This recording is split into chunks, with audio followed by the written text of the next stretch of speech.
Bonjour à tous, merci d'avoir répondu aussi nombreux à l'invitation de l'Université de Bourgogne pour fêter les 20 ans de la VAE. Alors, en introduction, nous voulions simplement commencer par une petite histoire qui a un lien directement avec cette université. Il y a quelques années, un ancien militaire des chasseurs alpins et sportifs de haut niveau, Cédric Tarteret, fut victime d'une grave blessure, ce qui l'a contraint à changer de vie professionnelle. Heureusement, en parallèle du sport, Cédric avait une troisième vie dans le milieu associatif, culturel et musical. Il décide alors d'entamer un parcours de retour à l'école avec un DU à l'Université de Bourgogne, suivi d'une licence de polonais. Il était animateur radio.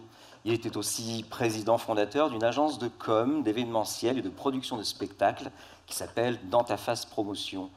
Il poursuit donc par une VAE et décroche un Master 2 à l'époque, Euromédia, ici même. Aujourd'hui, il enseigne et dirige Diversité FM, une radio musicale et citoyenne qui prône la diversité dans tous les domaines de la vie, en plein développement.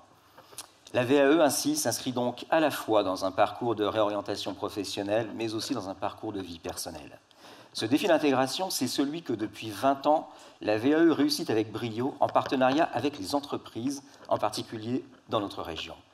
De sa création à aujourd'hui, la palette des diplômes et donc des professions concernées n'a cessé de s'étendre jusqu'à celui d'aide-soignant et du secteur de l'aide à la personne. Dans le cadre de la reconversion professionnelle, mais aussi de la reconnaissance des savoir-faire, des savoir-être au sein des entreprises, de la valorisation des métiers techniques et même comme passerelle permettant aux personnes porteuses de handicap de s'affranchir des métiers protégés.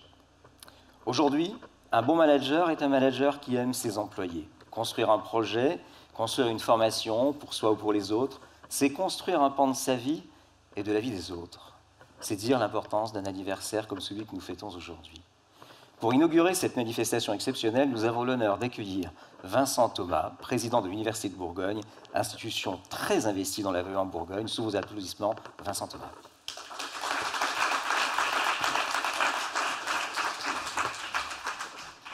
Vous pouvez prendre le pupitre.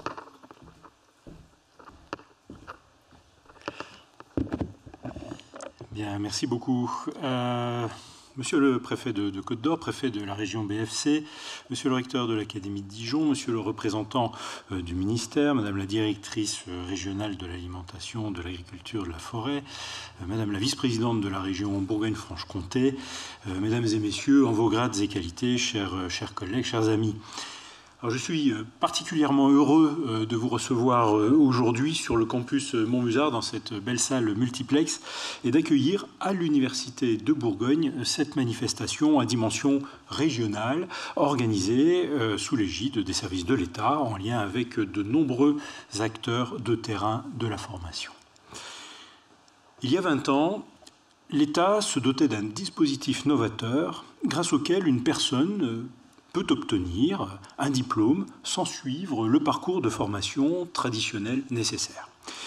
Pour cela, il convient de pouvoir afficher une expérience suffisante et de présenter un rapport en lien avec les attendus du diplôme convoité. Toute personne, quel que soit son âge, sa nationalité, son statut, son niveau de formation, qui justifiait au moins, à l'époque, d'au moins 3 ans d'expérience en rapport direct avec la certification visée, pouvait prétendre à une validation des acquis de l'expérience, VAE. Depuis, certains aspects ont évolué, mais le principe même demeure.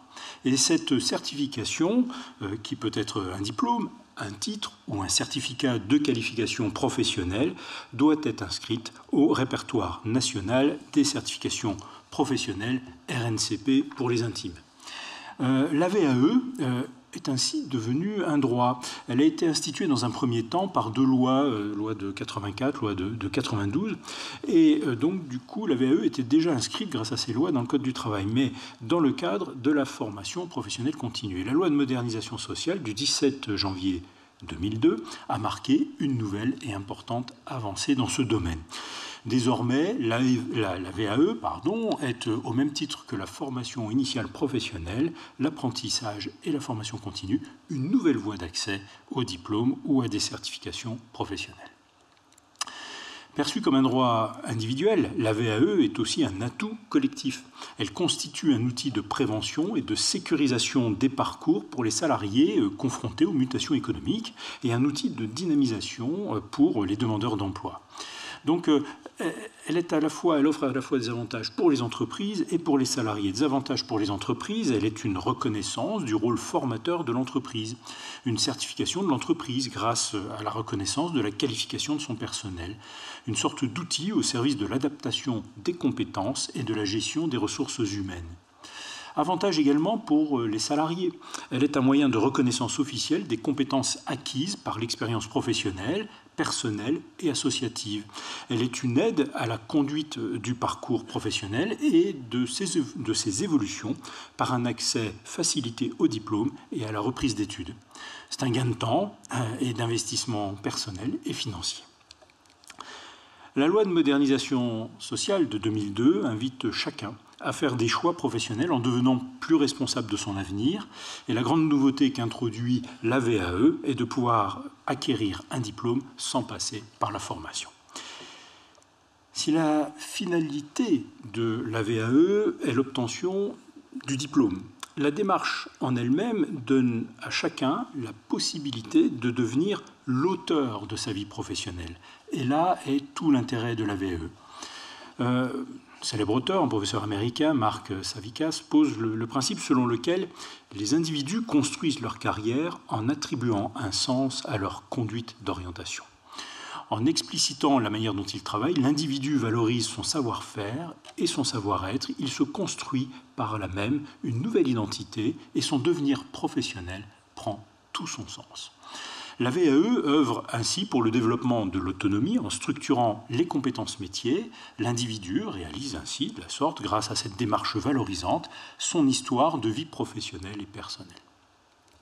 Passer du rôle d'acteur à celui d'auteur implique de prendre conscience de ce qu'on sait faire et de la manière dont on le fait. Cela demande de mettre des mots sur des compétences, sur des connaissances, celles qu'on possède, tant à l'oral qu'à l'écrit. La VAE donne à l'individu l'opportunité de prendre la parole pour redonner du sens à ce qu'il fait et à ce qu'il souhaite faire. À lui de s'en saisir et à nous, professionnels, de l'accompagner dans sa réalisation.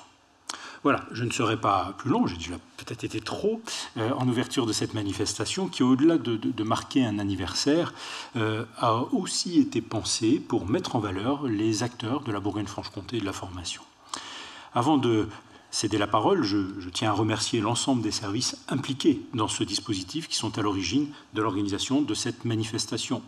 Le comité régional des certificateurs publics, les OPCO, opérateurs de compétences, l'AFPA, ainsi que les services de formation des établissements représentés. Et toutes mes excuses si j'oublie encore des institutions et des acteurs à remercier.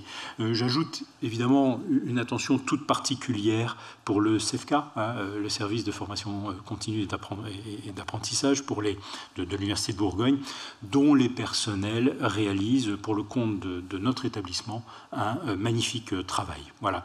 Je vous souhaite un agréable moment sur le campus et vous remercie de votre attention. Merci.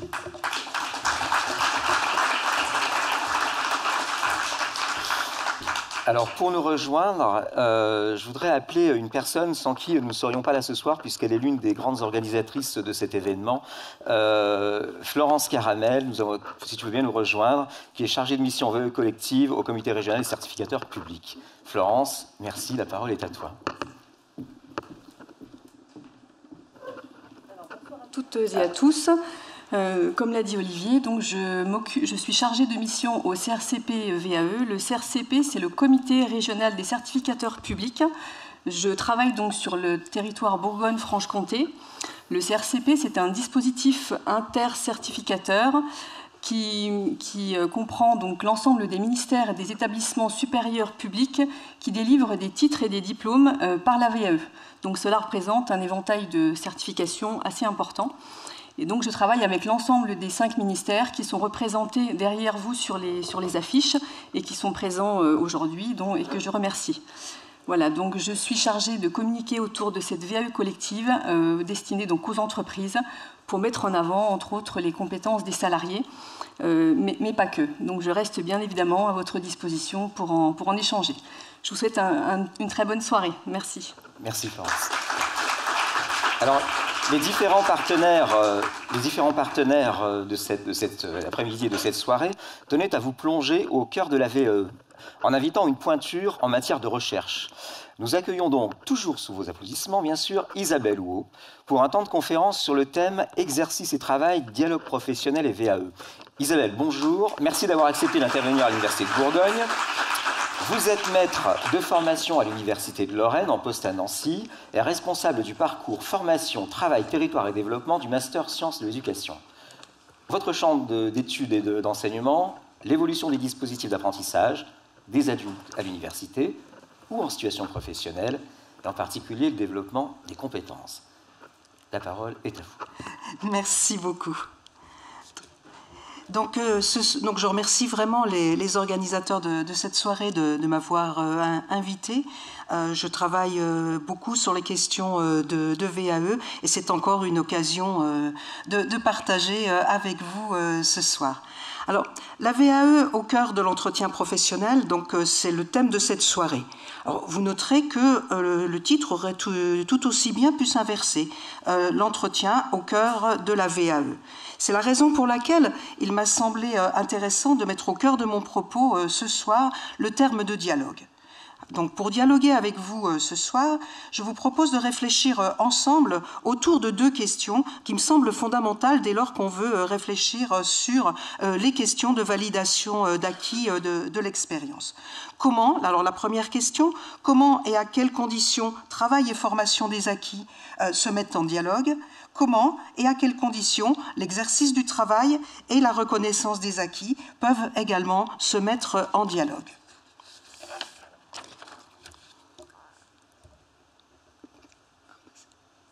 Première diapo, merci. Alors, la validation des acquis, de l'expérience en particulier, mais la validation des acquis en entreprise, c'est une histoire ancienne et c'est une question avant tout d'évaluation. Finalement, la validation des acquis, se poser la question de on va valider les acquis d'une personne, pose une première question, qui ? Qui va valider, qui va évaluer, qui estime qu'une personne réalise son travail de manière compétente? Qui définit la valeur du travail réalisé? C'est la raison pour laquelle la question de la validation des acquis, avant même que l'on pose la question de la VAE, est au cœur de l'activité. La première validation, finalement, des acquis issus de l'expérience, c'est celle des pairs. Dans le travail, les premières personnes à nous renvoyer le fait que nous soyons compétents, ce sont nos pairs. Donc la validation par les pairs, le compagnonnage en est la figure la plus exemplaire, mais aussi le travail en équipe sont autant d'espaces, au cœur desquels se valident les acquis. La validation par l'exercice du travail est aujourd'hui au cœur des politiques publiques, au cœur des politiques d'entreprise. En témoigne, par exemple, la formation par AFEST qui se développe fortement et qui, finalement, prolonge, tout en ajoutant des conditions, je vais y venir, la question de la formation sur le tas. La question de la validation des acquis, elle est au cœur également de l'organisation du travail sur la question de la reconnaissance des acquis, c'est-à-dire qui reconnaît la valeur du travail réalisé. Les acquis, ils sont en permanence évaluer, réévaluer, valoriser dans les interactions avec la hiérarchie, dans un sens ou dans un autre, lors du moment de recrutement, dans le dialogue social qui est au cœur de notre discussion ce soir, et puis c'est aussi le cœur de l'entretien professionnel annuel. Donc, je vais m'arrêter là sur cette diapo-là pour enchaîner. Voilà. Donc, la validation des acquis, c'est une histoire d'évaluation, bien évidemment, mais c'est aussi une histoire de formation. Qu'il faut bien, c'est pour ça que j'ai utilisé l'expression tout à l'heure, formation des acquis. Je pense que penser les acquis, c'est d'abord penser la manière dont on se forme. C'est-à-dire comment notre expérience, je veux dire, formons-nous des connaissances nouvelles, des manières de voir le monde différentes. C'est cette question-là que pose la question de la formation des acquis. Donc c'est aussi la question de comment nous allons accompagner, je veux dire, dans la société, dans l'entreprise, dans la vie de tous les jours, la formation de ces acquis. Donc, mais développer ces acquis, c'est pas spontané. Je veux dire, les acquis naissent pas nécessairement directement de l'exercice du travail. Pour cela, il faut des espaces-temps dédiés, il faut ce que j'appelle des respirations, et puis il faut quelque chose d'essentiel aussi qui s'appelle la mise en mots. Et vous voyez que le terme de dialogue est particulièrement bien choisi, parce qu'il faut que l'on puisse exprimer ces acquis, qu'on puisse les présenter à autrui pour qu'ils puissent nous apparaître dans toute leur diversité, dans toute leur complexité. Donc deux conditions déjà essentielles que l'on va retenir pour l'instant. Cette histoire de l'espace-temps, c'est-à-dire du temps dédié au retour sur les acquis qu'on a pu constituer, parce qu'on constitue les acquis en général de manière relativement incorporée, donc il faut du temps, il faut de l'espace pour qu'ils puissent nous apparaître, y compris à nous-mêmes, et apparaître à autrui. Et puis, d'autre part, cette question de la mise en mots et cette question du dialogue qui est tout à fait essentielle en matière de validation d'acquis. Car ce que nous ont appris finalement les recherches en sciences de l'éducation et toutes les recherches qui ont pu être menées à propos de la formation des adultes, c'est que la question d'être efficace dans son travail suppose des conditions. Être efficace dans son travail, c'est pas à n'importe quelle condition. Pour être efficace dans son travail, il nous faut au moins trois éléments constitutifs. D'une part, il faut pouvoir disposer des connaissances qui permettent de comprendre l'environnement et la situation dans laquelle on se trouve. C'est-à-dire qu'on ne peut pas isoler la question d'agir en compétence en entreprise de la question des connaissances qui permettent de se repérer dans une situation, qui permettent d'agir en situation. Alors évidemment, connaître, c'est nécessaire, mais ce n'est pas tout à fait suffisant, parce qu'il faut aussi savoir comment s'y prendre. C'est la question aussi de la connaissance des procédures, les savoirs procéduraux, comme on les appelle, qui permettent effectivement d'agir en compétence. Le troisième élément, qui est très important pour pouvoir agir en compétence, c'est la question des habiletés. Je deviens compétent au fur et à mesure, finalement, que je développe des habiletés, que je m'entraîne, faire et remettre sur le métier, être dans cette répétition permet également d'agir de plus en plus en compétence. Alors, j'insiste beaucoup sur ces trois conditions parce que, vous le voyez avec moi, on est relativement loin d'une idée, quelquefois, qui est un petit peu préconçue et qui circule assez aisément, de penser qu'il y aurait, alors quelque part, les sachants à l'école et à l'université, et puis les compétents en entreprise. Pour moi, la question qu'il ne faut pas perdre de vue, me semble-t-il, c'est que les savoirs, les connaissances et les compétences, elles sont indissociables. Je ne peux pas être compétent sans avoir développé des connaissances. Je ne peux pas développer des connaissances et les garder pérennes si à un moment donné, je ne les actualise pas dans une situation professionnelle ou autre.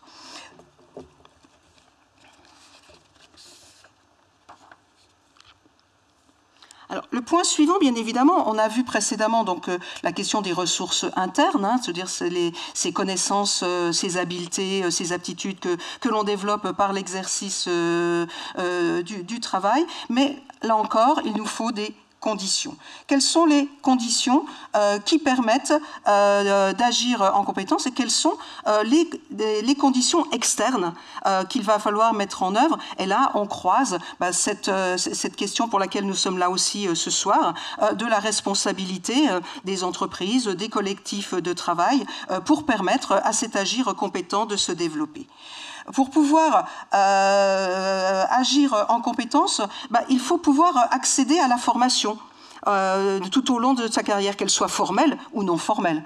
Et on voit bien là le rôle essentiel qu'a pu jouer la VAE et que joue la VAE depuis maintenant 20 ans pour pouvoir accéder à cette idée de on se forme dans le travail comme en allant dans un espace de formation, et c'est ce qui nous permet de réfléchir le travail.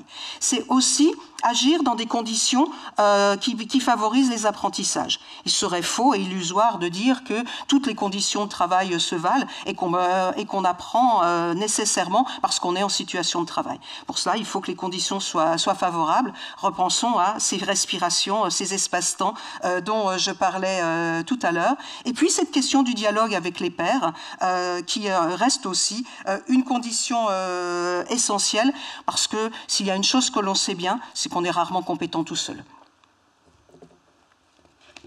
Donc la compétence, elle s'accompagne nécessairement de collaboration.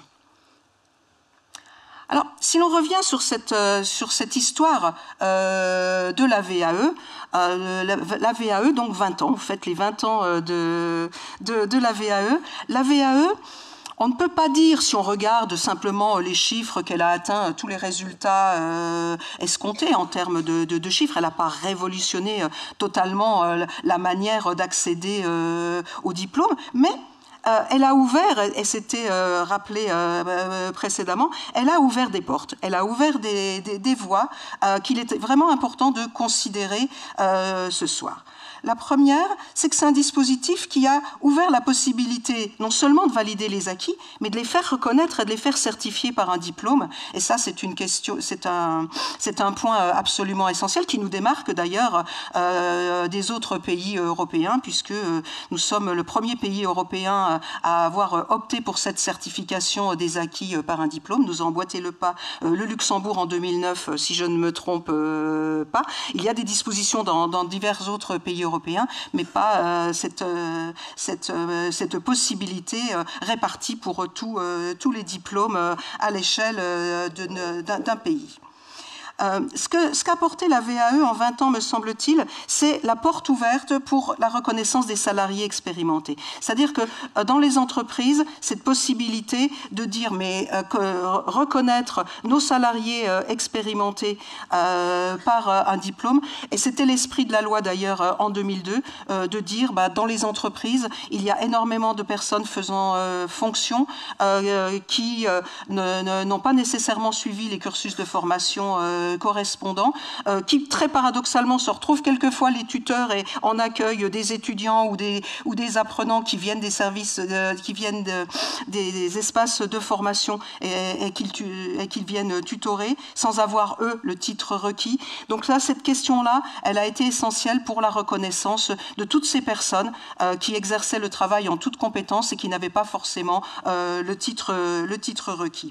Bon, c'est aussi la porte ouverte pour valoriser donc les acquis des salariés. Donc, dans cette idée de valoriser, on est au-delà de la reconnaissance finalement, puisqu'on est dans l'idée d'inscrire finalement cette reconnaissance des acquis des professionnels dans un cursus plus long. Et c'est bien le sens aujourd'hui que prend la VAE comme moteur pour l'accompagnement des parcours.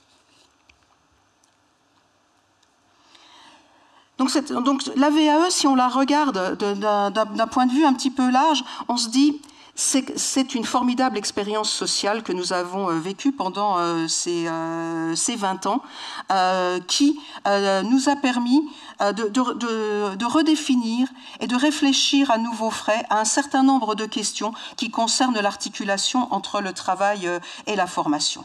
D'abord, parce que la VAE, elle a été l'occasion pour nous de redéfinir la notion de compétence et surtout de mettre l'accent sur un point essentiel. La compétence, c'est agir selon les attendus dans un milieu professionnel, mais c'est aussi et nécessairement penser son travail. Je crois que cette question-là, elle est essentielle et c'est, me semble-t-il, ce que la VAE a mis en évidence. Et puis la VAE, ça a été l'occasion de mettre en place des tas de formes d'accompagnement des mobilités. Et je pense qu'elle a permis de réfléchir de façon peut-être, en tout cas d'attirer davantage l'attention, je pense que je vais le dire comme ça, sur la question des ressources humaines qui sont à la fois des ressources qui reposent sur des acquis, mais qui reposent aussi sur des potentiels, et qu'il est important de considérer à la fois les acquis et les potentiels, parce que là encore, cela va ensemble. Et c'est sans doute pour cela que la VAE, elle permet de réaffirmer ce lien continu entre développement de la personne, développement de l'activité, développement de l'organisation. Je pense que notre propos à tous, que l'on soit enseignant comme je le suis dans une université, que l'on soit gestionnaire des ressources humaines dans une entreprise, que l'on soit accompagnateur dans un service VAE, ce à quoi nous met, ce sur quoi la VAE met l'accent pour nous, c'est cette question du travail. Le travail qui, pour pouvoir se développer, doit rester vivant, dont la personne doit être l'auteur. Je reprends l'expression que vous donniez tout à l'heure. Je pense que cette question, elle est absolument essentielle. Pour moi, la VAE, c'est cette volonté que nous pouvons maintenir tous dans nos pratiques, garder le travail vivant et donner du sens au travail. Et donner du sens au travail, comment voulez-vous donner du sens à votre travail si vous n'en êtes pas l'auteur? C'est pour ça que j'aime beaucoup cette expression d'être auteur, qui est beaucoup plus riche que celle d'être acteur, à laquelle nous invitent très, très fortement les politiques publiques, et elles ont raison. Mais cette question de être auteur, à mon avis, est une question fondamentale. Alors, cette expérience, elle se poursuit aujourd'hui. La loi de 2018 sur la liberté de choisir son avenir professionnel met l'accent sur cette idée, finalement, de penser les parcours professionnels dans leur continuité, avec une perspective annoncée d'émancipation. Pour autant, la question reste, de mon point de vue, un peu toujours la même. Oui, bien sûr, il s'agit de s'émanciper par le travail. Oui, bien sûr, le travail peut être émancipateur.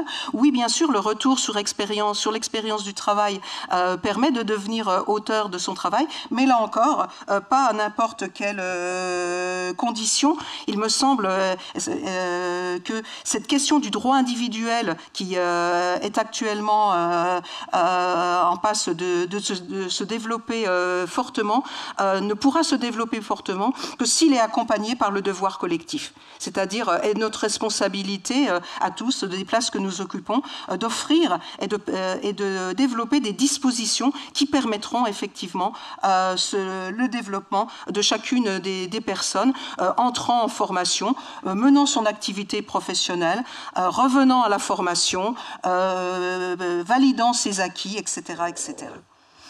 C'est à mon sens là qu'est l'enjeu principal du continuum qui est visé par les politiques publiques de la formation tout au long de la vie. Alors évidemment, cette question de choisir son avenir professionnel, j'en ai énoncé quelques principes, mais se pose bien cette question du comment. Comment, je veux dire, accompagner, et c'est tout le but de notre propos ce soir, comment accompagner cet engagement dans un avenir professionnel qui peut passer par la formation, qui peut passer par la VAE, qui peut passer par les deux, au moment de l'hybridation des parcours. Comment ma réponse, elle va être relativement simple. Peut-être que le maître mot qui vient immédiatement va être celui de l'accompagnement. C'est-à-dire que pouvoir choisir son avenir professionnel, ça passe nécessairement par un accompagnement, et je vais essayer de vous montrer pourquoi. Alors, je vais partir d'une première considération. choisir de se former est très différent de choisir une formation. C'est-à-dire qu'il ne suffit pas de choisir une formation pour entrer dans un engagement de formation. Cette idée même de se former ne peut que partir de considérations qui sont multiples, qui sont à la fois la nécessité, celle qui m'est proposée par mon entreprise, celle qui m'est venue à l'esprit. Pour autant, comment je fais pour choisir une formation, comment je fais pour choisir un parcours. Cette question-là, elle est essentielle parce que savoir on est en face à un paradoxe qui est assez intéressant.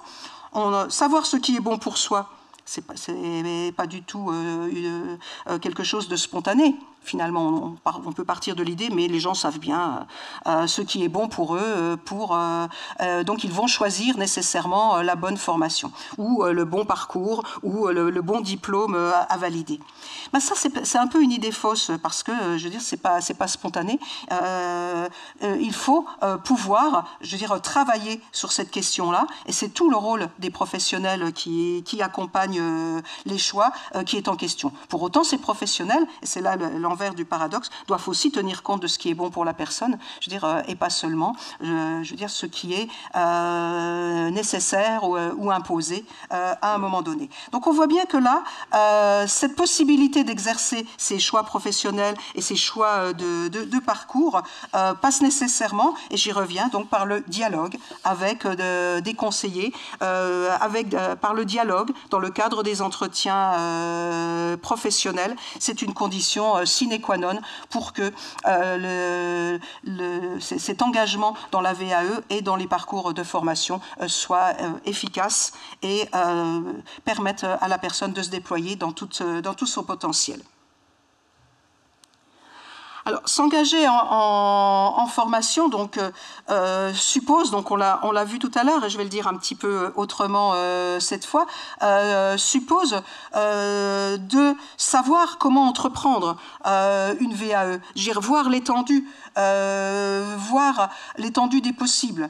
Je ne peux pas m'engager dans une formation, dans un processus de VAE, si je ne vois pas les perspectives possibles. Et je pense que cette question de l'horizon, c'est une question importante. Et on peut penser que la VAE, elle a assez bien réussi cet aspect-là, en tout cas depuis 20 ans. C'est-à-dire que tout d'un coup, pour les salariés, comme pour toute personne voulant s'engager dans un dispositif de VAE, l'horizon était étendu parce que, bien évidemment, il était possible, je veux dire, d'accéder à un diplôme sans passer par la case formation. Pour autant, entrer en VAE, et tous les conseillers VAE, s'il y en a dans la salle, ne me contrediront pas sur ce point, encore le vouloir, eh bien, il va falloir envisager ces possibilités, examiner de près les possibilités d'entrer en VAE, et je prétends, et depuis très longtemps d'ailleurs, que la VAE est une démarche formative en soi. C'est-à-dire que la VAE, on ne peut pas considérer que c'est une simple opération de comptage des acquis, de leur manifestation ou de leur inscription sur un document quelconque qui permettrait tout simplement à un jury de statuer. On le sait très bien, c'est pas si simple que cela. Et puis, mais surtout, le temps même où on fait retour sur son expérience, c'est un temps qui est extrêmement formateur. Là, il y a vraiment cette question-là qui est tout à fait au cœur du dispositif de VAE. Vouloir entrer en VAE, quelque part, c'est vouloir se former. Et je pense que c'est quelque chose qui est vraiment important. Bon, on le sait très bien, quand on a des candidats qui ne sont pas nécessairement très au clair avec cette question-là, c'est très très difficile de les accompagner. Et puis, il y a la question de pouvoir suivre ce chemin, identifier une direction possible. Et là, on a tout le rôle du dialogue, parce qu'effectivement, qui va permettre de dire oui, cette expérience, elle est en relation avec le diplôme visé. C'est bien ce diplôme qu'il faut que je vise, c'est bien cette direction-là qu'il faut que je prenne, c'est bien ce diplôme-là qui me convient parce que je pourrais en faire usage. Cette question de quelle direction je prends est essentielle parce qu'elle est à la base du dialogue qui va pouvoir se mettre en place avec le monde des formateurs ou le monde des enseignants si on est à l'université. Et puis je reviens toujours à cette idée d'expérientiation, c'est un terme que j'emprunte à John Dewey, qui est cette idée de cheminer, de penser son chemin et qui nécessite de faire expérience, de sentir finalement ce qui se passe quand je suis dans cette activité réflexive qui me coûte, qui a un coût psychologique, qui a un coût financier bien sûr, mais qui demande un effort. Et cet effort là, il se produit si en même temps il offre l'opportunité d'effets positifs pour moi, c'est-à-dire me reconnaître moi-même dans mon travail, pouvoir mettre des mots sur ce que je fais et surtout pouvoir ensuite retourner dans mon travail en étant grandi. Ça, je pense que c'est vraiment quelque chose qui est important. Et souvent, pour avoir l'expérience des jurys de VAE, on se rend compte à quel point ce temps de l'accompagnement, c'est un temps précieux pour le candidat, parce que c'est le moment non seulement où il met des mots, mais c'est aussi le moment où il conceptualise son action, où il la voit sous un autre angle, et qu'il devient en capacité d'en discuter. Il devient en capacité de le réfléchir et de le penser et de le discuter au sein même de son organisation et de son entreprise. Et c'est par là, je crois, qu'il peut aussi contribuer au développement de sa propre activité, mais aussi au développement de l'organisation à laquelle il appartient. Ça, c'est vraiment un point qui est essentiel, qu'il faut rappeler en ce qui concerne la VAE.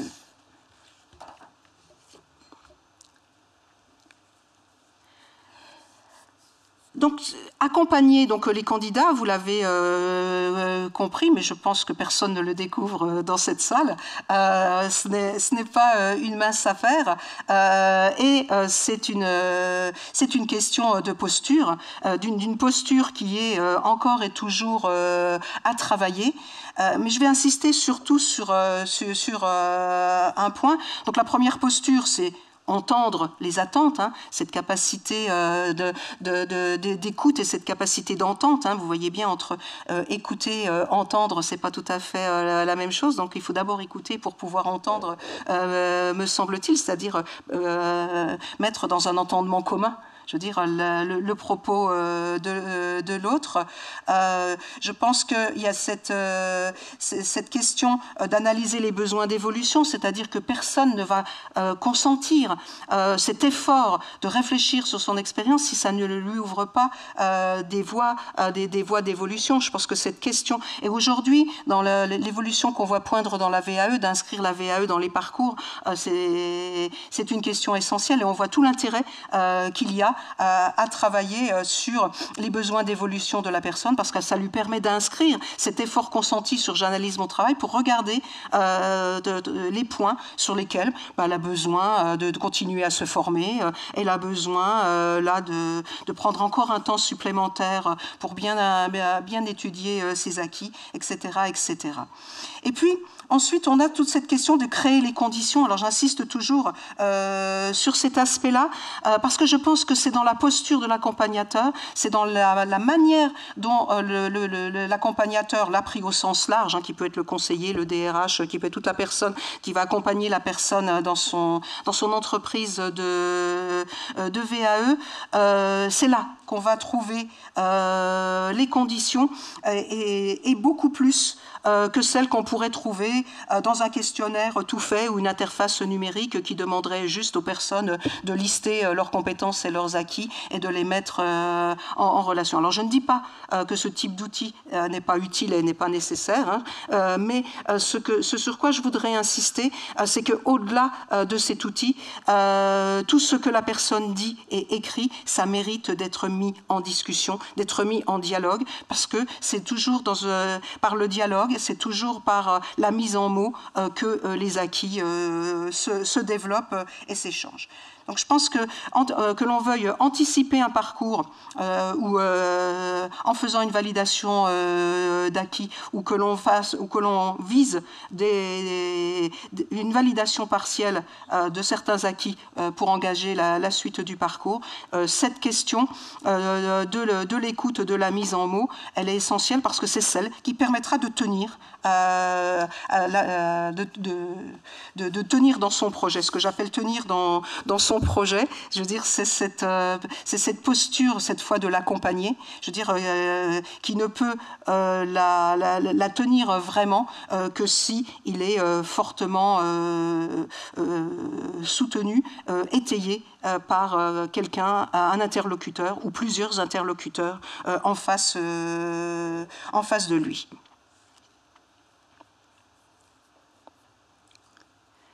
Je pense qu'on peut passer à la diapo suivante.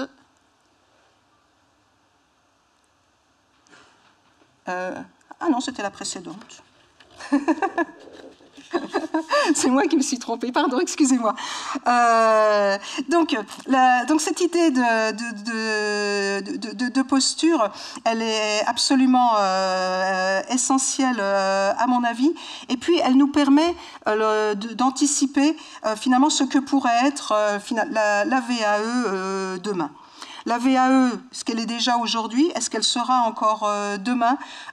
C'est, de mon point de vue, un outil de développement, un outil d'accompagnement pour le développement des trajectoires professionnelles qui permet, à un moment donné, de définir un cap avec la personne, vers quoi aller, qui permet de dessiner un chemin et de le baliser, quelles vont être les étapes, qui permet d'ajuster les bagages, quelles ressources vont être proposées. Et là, on a tout le poids de la validation d'acquis, de dire sur quoi je peux m'appuyer, qui est déjà acquis, qui peut me permettre d'atteindre mon but. Et un outil, enfin, pour reconnaître le chemin accompli. Finalement, le cheminement en VAE, c'est un peu comme un voyage. Hein. Personne ne part en voyage sans regarder un horizon, sans se fixer un cap. Et puis personne ne part non plus en voyage sans regarder un petit peu derrière lui et sans s'équiper, je veux dire, sans mettre un certain nombre de choses dans ses bagages. C'est un peu comme ça qu'il me semble utile de voir la VAE, et de ce point de vue, il me semble que la VAE peut devenir un outil central dans la gestion des parcours, que ce soit des parcours hybrides qui intègrent alternance entre temps de formation et temps en entreprise, que ce soit des parcours hybrides qui alternent temps VAE et temps de formation, ou les trois. Je pense que cette question des parcours, il me semble essentiel qu'elle parte toujours, je veux dire, du projet de la personne. Et un projet de la personne, pour que la personne puisse le tenir, il faut l'accompagner. Il faut l'accompagner, et puis il faut également des dispositions. Alors je vais... Voilà, cette fois, il me faut la diapo suivante. Voilà. Et je vais vous demander de porter votre attention surtout sur la colonne, sur les dispositions qui sont nécessaires. Je ne vais pas vous commenter tout le tableau, mais il me semble que à partir de ce que nous avons vu précédemment, savoir comment se former, vouloir se former, pouvoir se former, expérientier son projet, suppose que l'on dispose autour de la personne un certain nombre de choses, de pratiques, de moyens, d'outils, de rencontres. Et l'outil principal va être la rencontre et le dialogue, parce que ce sont celles qui fournissent ce que j'appelle des dispositions autorisantes. Qu'est-ce que c'est qu'une disposition autorisante? C'est toutes les dispositions qui permettent à la personne de se dire « Ok, ça, c'est à ma portée. je peux y aller, je me sens autorisée, c'est possible pour moi. Et on le sait bien dans nos candidats VAE, ceux parmi vous qui ont déjà accompagné des candidats ou qui ont déjà abordé la question de la VAE avec des candidats potentiels, savent bien que souvent, la première question, c'est ça, mais est-ce que c'est pour moi? Est-ce que je vais y arriver? Est-ce que c'est possible? Je pense que cette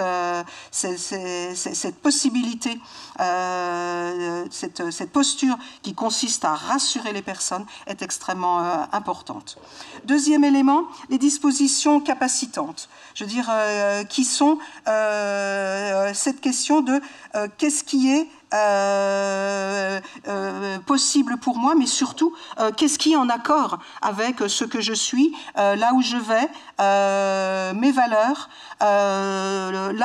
l'usage que je veux faire a posteriori de mon diplôme et de quel type de diplôme. Ça, c'est vraiment une question tout aussi essentielle. C'est ce que j'appelle les dispositions capacitantes, parce que je crois qu'on se met en capacité de faire quelque chose que quand on peut, j'ai presque envie de dire, faire la part pour nous, de manière consciente, entre ce qui relève du désir et ce qui relève du principe de réalité. Je crois qu'il y a ces deux éléments-là qui interviennent et pour lesquels il est nécessaire de conscientiser pour nous-mêmes quels sont les choix que nous faisons et à quel titre. Parce que nul ne s'engage, je veux dire, vraiment dans un dispositif dans lequel il ne trouverait pas son compte en termes de projection ou en termes de valeur. Autre élément important, ce que j'appelle les dispositions facilitantes, c'est-à-dire tout ce qui consiste à étayer. C'est pour ça que tout à l'heure je disais que finalement les outils en eux-mêmes, les outils numériques, etc., avaient un côté limitant. Pour autant, ils peuvent être très étayants parce qu'ils permettent de garder la mémoire, je veux dire, la mise en mots. Qui n'est que orale, elle perd très très vite de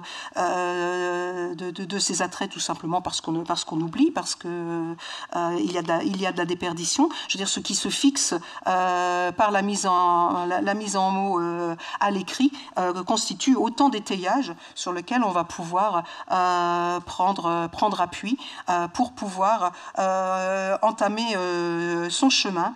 Et puis une dernière qui est vraiment extrêmement importante. On parlait d'émancipation tout à l'heure, c'est-à-dire la possibilité de faire des choix émancipés, de s'émanciper dans son travail, c'est-à-dire de devenir auteur de ses choix, auteur de son travail, auteur de son parcours, etc. Mais ça suppose là des dispositions que j'appelle habilitantes, ce qui veut dire que la posture de l'accompagnateur, c'est cette possibilité d'accueillir la pensée critique. C'est-à-dire il n'y a pas d'émancipation possible si je ne suis pas en capacité, en possibilité et autorisé à porter un regard critique, que ce soit sur mon propre parcours, sur les conditions dans lesquelles je l'ai vécu, sur ce qu'on me propose comme suite du parcours, ce que j'en pense, ce que je suis prêt à en consentir, ce que je suis prêt à suivre, ce que je ne suis pas prêt à en consentir, ce que je ne suis pas prêt à en suivre. Cette question-là du regard critique est celle qui permet d'exister dans ses choix. C'est-à-dire qu'on ne peut pas exister dans ses choix si on n'a pas la possibilité d'exprimer tout simplement son point de vue. Et là encore, on le voit bien, le dialogue est essentiel. Parce que tant que je suis dans la pensée critique tout seul avec moi-même, je ne vais pas très loin. Ce qui va permettre de s'engager, ça va être ce moment du dialogue avec les divers interlocuteurs que je vais rencontrer, que ce soit au moment où j'envisage une bifurcation de parcours au sein de mon entreprise, soit au sein de transition pro, soit avec un accompagnateur VAE quand je suis entrée en VAE. Il y a ces questions de retour sur mon parcours et d'anticipation et d'élaboration de mon projet qui sont au cœur de mon activité à ce moment-là. Alors, pour conclure, mais on pourra peut-être revenir par le biais des questions sur un certain nombre de points. Ce sur quoi je voulais insister ce soir, c'est sur le caractère profondément dialogique de la VAE. Finalement, la VAE, il ne faut pas oublier que c'est un dialogue entre les pairs. Parce que on a l'expérience aussi des candidats qui retournent dans leur entreprise et qui souvent témoignent du fait qu'ils sont très très fiers de montrer leur dossier VAE à leur père, parce que il y a là aussi quelque chose qui s'est créé qui est de l'ordre de l'œuvre. Dire je suis auteur suppose aussi qu'on réfléchisse sur l'œuvre qui est produite au moment de la VAE, et ça c'est un point important. Entre le salarié et sa hiérarchie, je pense que les employeurs ont tout à gagner dans cette opération de VAE, puisque on se retrouve avec des personnes qui ont pris le temps de penser leur travail, qui ont pris le temps de montrer comment il est organisé, de montrer les points éventuellement de tension dans l'activité. Et puis c'est un dialogue entre l'activité réelle et le référentiel, donc ça je m'y attarderai pas parce que c'était pas l'objet de ce soir, mais la question est bien de mettre en correspondance ce référentiel de certification aujourd'hui, donc qui est celui du RNCP, et puis la réalité des formes de travail engagés dans les entreprises, et puis la réalité des savoirs dispensés et mis à disposition des apprenants dans les espaces de formation. Et je pense que ce dialogue-là, il est plus que jamais nécessaire. Et plus largement encore, j'ai envie de dire, la VAE, c'est un peu, pour moi, l'occasion d'élargir ce dialogue, cette circulation entre le monde du travail et celui de la formation.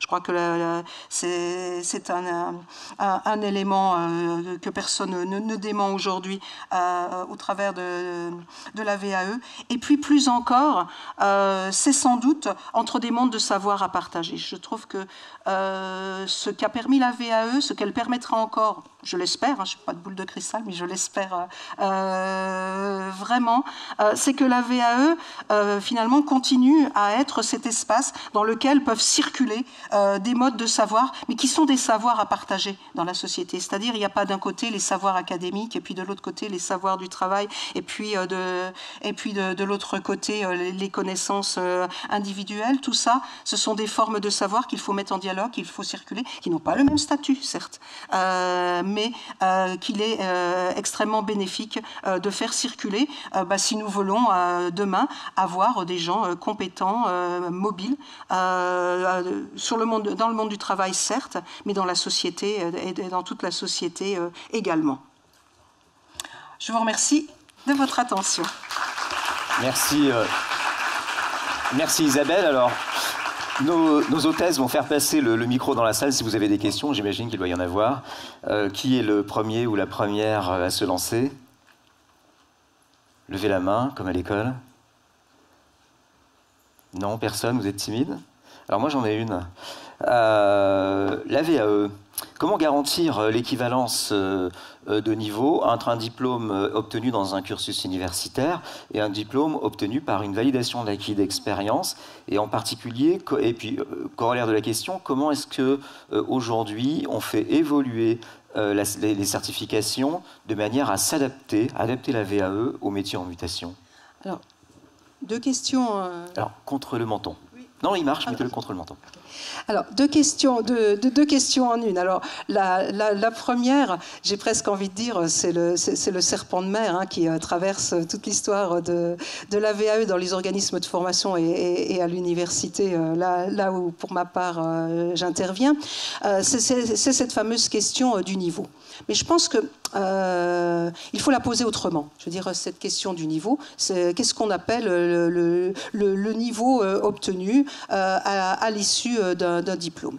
Et je pense qu'il faut poser la question de qu'est-ce que veut dire agir en compétence.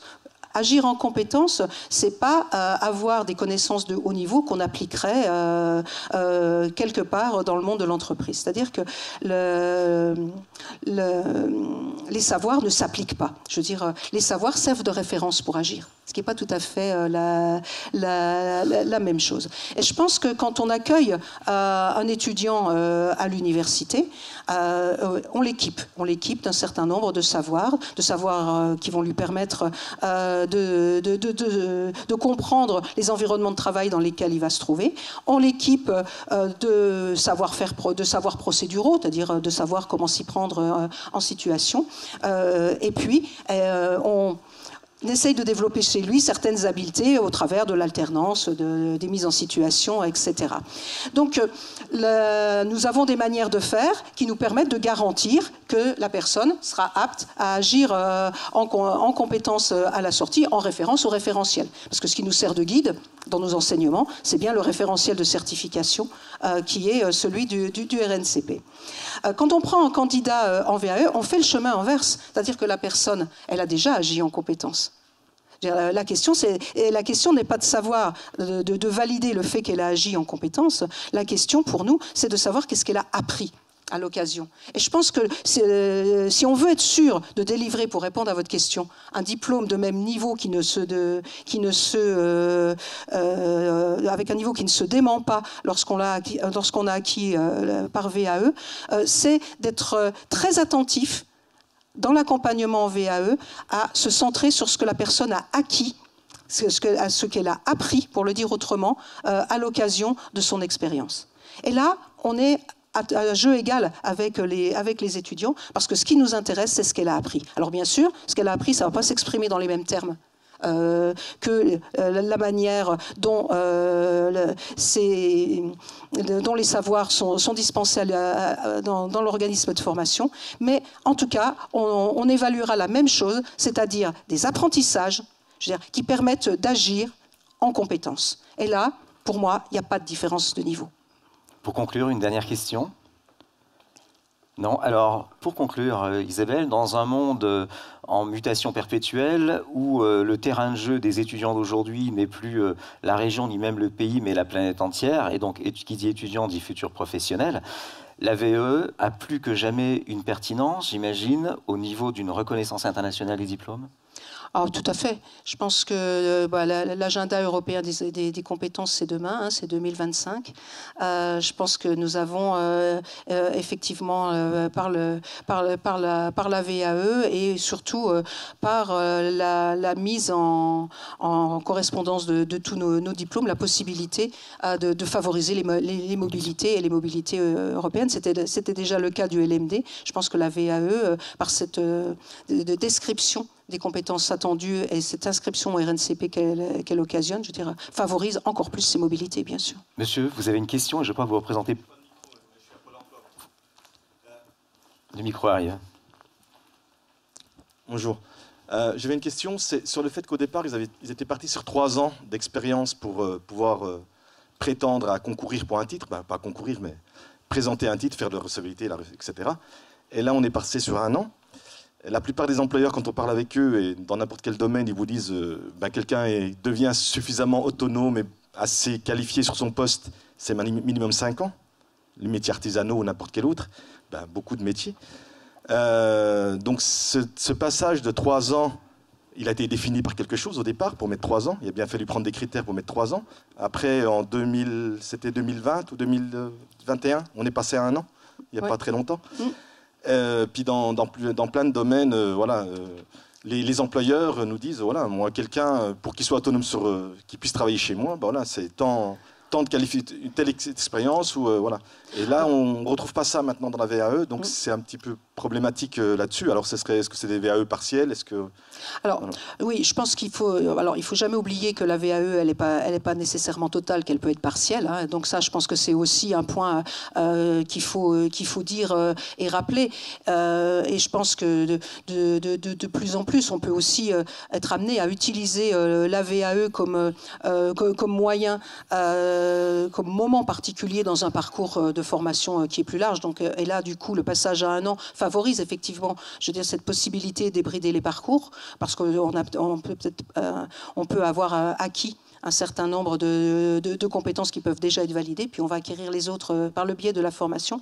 Mais pour revenir sur la notion de durée, la notion de durée elle est quand même extrêmement relative, parce que finalement, on peut avoir travaillé très longtemps dans un domaine